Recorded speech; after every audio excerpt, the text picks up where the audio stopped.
चलाबै छी गे बाला बाला बाला चलाबै छी गे बाला चपौआ चोली देला पर चलाबै छी गे बाला बाला बाला चलाबै छी गे बाला नथुनिया पर पगलैला फरकिया वाला छौरा हेक नथुनिया पर पगलैला खागरिया वाला छौरा चपौआ चोली देला पर चलाबै छी गे बाला एक चपौआ चोली देला पर चलाबै छी गे बाला चोली चपौआ चोली चोली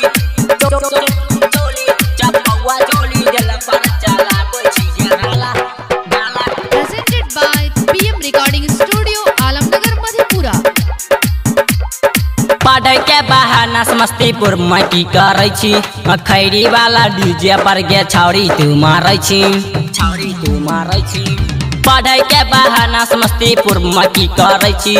खैरी वाला डीजे पर गे छौरी तू मारै छी छौरी तू मारै छी समन की वाला छौरा दल को मोती किन के माला है चपौआ चोली दिल पर चलाबै छी गे बाला है चपौआ चोली दिल पर चलाबै छी गे बाला चपौआ चोली चोली चोली चपौआ चोली दिल पर चलाबै छी गे बाला बाला Presented by PM Recording Studio, Alamnagar, Madhepura.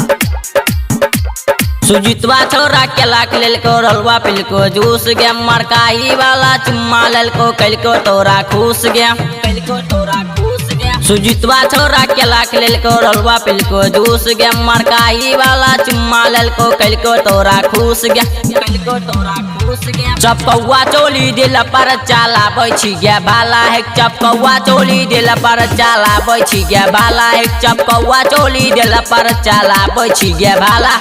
चोली चपौआ चोली चोली चोली चपौआ चोली देला पर चलाबै छी गे बाला बाला Presented by PM Recording Studio, Alamnagar, Madhepura.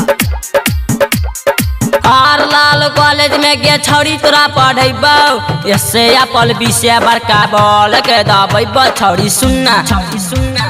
R Lal college में गे छौरी तोरा पढ़ैबौ एसे अपल विषय बड़का बोल के दबै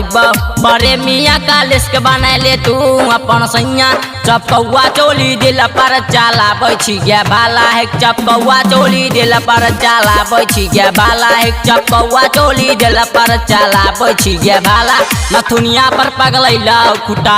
वाला छौरा है नथुनिया पर पगलैला लौली वाला छौरा चपौआ चोली दिल पर चलाबै छी गे बाला है चपौआ चोली दिल पर चलाबै छी गे बाला।